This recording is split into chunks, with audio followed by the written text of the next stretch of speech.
안녕하세요. 좌포 김종성입니다. 오늘 또 돈 이야기를 해볼까 합니다. 돈 이야기 하는 것은 결코 쉬운 말이 아니죠. 돈이 많은 사람이 돈 이야기를 하면 돈 자랑한다는 소리를 들을 수 있어서 쉽게 돈 이야기를 꺼낼 수가 없습니다. 돈을 많이 벌지 못한 사람도 돈 이야기에 자존심이 다칠 수 있어서 더더욱 돈 이야기를 할 수가 없죠. 그런데 우리는 매일 매 순간 돈과 관련된 말을 하고 그와 관련된 행위를 하고 있습니다. 어제 일입니다. 제가 운영진으로 있는 네이버 카페 부동산 경매 더리치가 있죠. 여기서 어제 일요일 날인데 기초반인 부동산 경매 기초반인 새싹반 강의가 제가 하고 난 다음에 1층 식당에서 식사를 하고 있는데 중학교 2학년인 아들이 찾아왔습니다. 우리 아들은 청라에 있는 국제학교를 가거든요. 이 청라에 있는 국제학교는 우리 카페 회원인 천년후회님이 만든 학교라서 우리 아들이 이곳에서 공부를 하는데 어제 오후에 이곳을 가기 위해 저를 찾아왔습니다. 그곳에서 생활하는 우리 아이는 등하교 시간에 버스를 타고 이동을 하고 또 중간중간 군것질 하기 위해서 편의점도 들리는 등 그런 일을 하기 때문에 그래서 제가 토스에서 발행하는 카드를 하나 주었습니다. 그렇지만 돈도 필요하고 또 제가 군것질도 하고 하기 위해서 돈이 필요하기 때문에 어제 저보고 돈을 달라고 해서 지갑에 있는 돈을 세어보지 않고 주었습니다.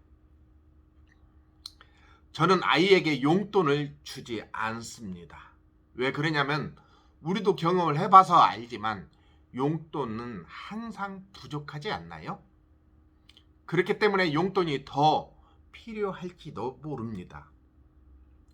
우리가 용돈을 주는 것 이유는 자기 규모에 맞게 돈 쓰는 방법을 알아서 터득하기 위해서 그리고 전략하는 법을 배워야 한다는 생각에 우리나라의 모든 부모들이 아이들에게 용돈제를 사용하고 있지 않은가요? 저는 그런데 그렇게 생각하고 있지 않습니다. 여러분들도 어릴 때, 이 방송을 듣는 여러분들도 어릴 때 다 용돈을 받아보고 살지 않았습니까? 그래서 체계적인 경제 교육을 받았습니까? 저는 그렇게 생각하지 않기 때문에 그렇습니다. 또 심부름을 시키고 난 다음에 그 대가로 돈을 주지도 저는 않았습니다. 많은 사람들이 아빠 구두를 닦으면 얼마를 준다든지 청소를 하면 얼마든지 준다고 하는데 저는 그렇게 하지 않았습니다.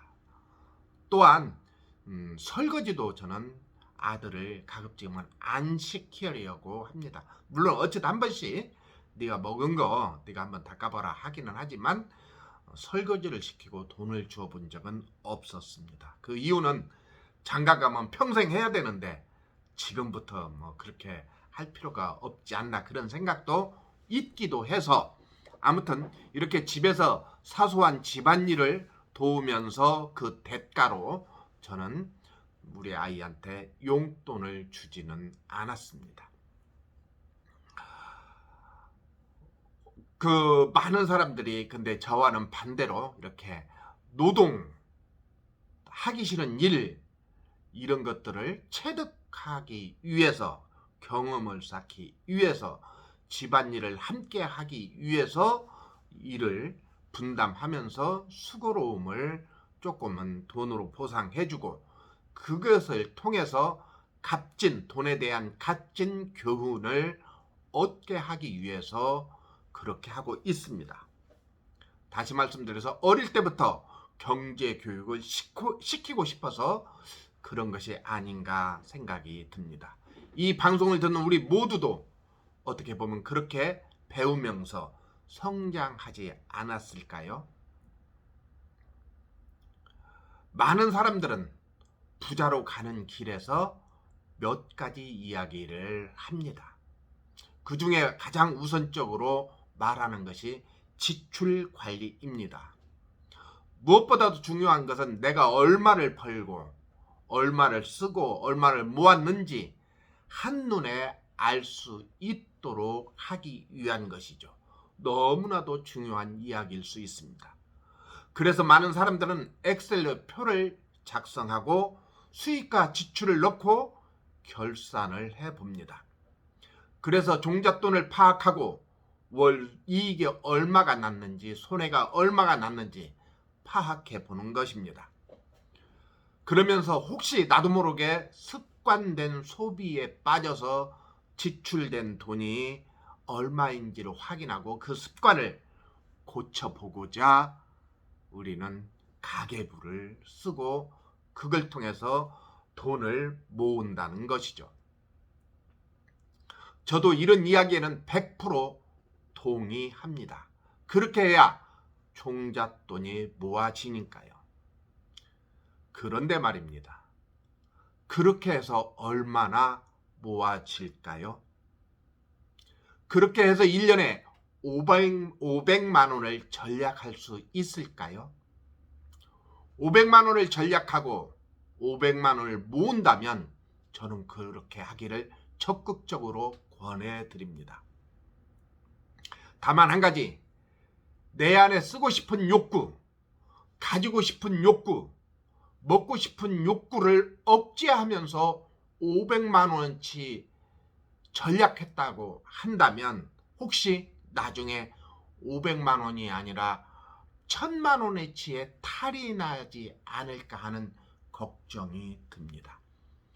당장 500만 원 절약할 수 있지만 500만 원 탈이 나는 것은 알 수 없기 때문에 어떻게 보면 이건 미래의 일이기 때문에 10년 후에 부자가 되었는데 이미 짠돌이 습관이 되어버려서 돈 쓰는데 손이 떨려서 자식들에게 야박한 부모가 되어버렸다면 그것은 500만 원이 주는 아픈 상처가 될 수 있다는 겁니다. 절약하지 말고 쓰고 싶은 거 다 쓰자는 이야기는 아닙니다. 또 다른 이야기를 하나 더 해보겠습니다. 많은 재테크 이야기 중에 두 번째는 통장 쪼개기 이야기를 합니다. 한 푼이라도 규칙적으로 소비를 해서 통장을 분류해보자는 겁니다. 첫 번째 통장은 급여 통장, 두 번째 통장은 비상금 통장, 세 번째 통장은 CMA 같은 통장을 이런 식으로 돈을 관리해야 시스템화하면 훨씬 돈을 관리하기가 쉬워진다는 것이죠. 그리고 가장 중요한 것은 세 번째 전략이라고 합니다. 다 동의하시겠죠? 이 방송을 듣는 사람들은. 돈 모으기에 제일 중요한 건 뭐니 해도 전략이기 때문입니다. 종잣돈을 모으려면 아껴야 해. 아끼지 않고는 돈이 없는 사람이 부자가 될 수 없어. 힘들지만 사고 싶은 거 참아가며 전략해야 된다고 합니다. 또 우리가 듣는 말 중에 하나가 티끌모아 태산이란 말을 합니다. 근데 그 티끌이 너무나도 작아서 사람들이 시작도 안 하려고 하기도 하죠. 그런데 너무 작더라도 우리에게는 시간이 돈을 만들어줄 수 있기 때문에 티끌을 모아서 시간이 절약하면 그것이 결국은 큰 돈이 될 거라고 우리는 이야기하고 있습니다. 그리고 어떤 사람들은 이런 이야기를 합니다. 26주 적금이란 이야기를 합니다. 즉, 첫 번째 주는 1000원을 모으고 날마다 두 번째 주는 2000만 원을 모으고 이렇게 한 주가 지날수록 1000원씩 증가시키는 저축법을 이야기합니다. 그래서 마지막 26주 때는 26,000원을 적금하는 습관을 얘기하는데 이렇게 하면 26주 되는 만기 때는 35만 1000원이라는 돈이 생긴다고 합니다. 이렇게 네 가지, 세 번째까지 이야기를 하고 네 번째는 돈이 일을 하게 하는 방법을 이야기합니다. 일명 파이프라인을 만든다는 이야기죠. 아마 이 방송을 듣는 많은 사람들도 이것 때문에 이 파이프라인을 만들기 위해서 이 방송을 듣고 또 우리가 부동산에 접근하는 거라고 저는 이해하고 있습니다. 내가 품을 팔지 않아도 돈을 벌어주고 부동산이 매달 내 월급을 벌어주는 이 시스템을 이야기하는 거죠. 그러기 위해서 이야기한 것처럼 목돈이 필요하다고 이야기합니다. 그 목돈을 벌기 위해서 아까 이야기한 것처럼 첫 번째로는 가계부를 쓰고 그래서 새는 돈을 막고 그 다음에 통장을 쪼개 쓰기를 해서 규모가 있는 경제활동을 하고 그리고 세 번째로는 전략해서 먹고 싶은 거 사고 싶은 거 가지고 싶은 것을 안 하고 전략한다는 것을 얘기하죠. 결론은 내가 부자가 되기 위해서는 지렛대를 이용할 수 있는 종잣돈이 필요하니까 그렇습니다. 그런데 말입니다. 저는 이 이야기에 100% 동의를 하지 않습니다. 대한민국 모든 사람들이 하고 있는 이런 방식을 저는 나쁘다고 하지는 않습니다. 옳지 않다라고 말하고 싶은 것은 아닙니다. 다만 저는 그런 방법을 동의를 하고 있지는 않습니다. 왜 그러냐면요. 이런 방법은 가장 하기 쉬운 것이에요. 누구나 이런 방법은 배우지 않아도 누구나 할 수 있는 방법이에요.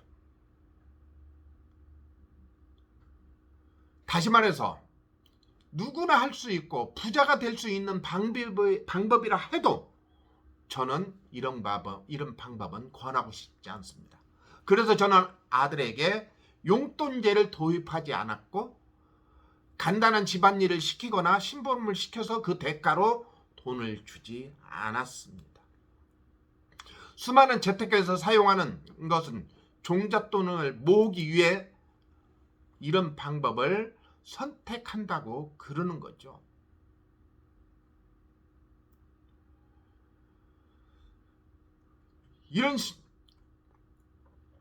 그래서 우리가 성공했을까요? 무조건 전략하는 것만이 살 길일까요? 저는 그렇지 않다라고 생각이 들기 때문에 그렇습니다. 우리가 살아가는 세상은 이미 4차 산업시대로 접어들었습니다. 4차 산업시대, 이 시대는요, 자기는 개인의 자유를 침해받지 않으려고 합니다. 그럼에도 불구하고 사회 시스템은 나를 위해 봉사해야 한다라고 생각을 합니다. 그런 사회는 자연히 사회 시스템에 돌아가기 위해서 지불해야 되는 돈이 많아지게 됩니다.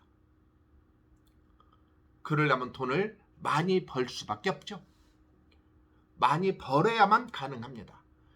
그 시스템을 연구하는 사람들이 돈 방석에 앉게 되는 시대로 이미 우리는 접어들었습니다.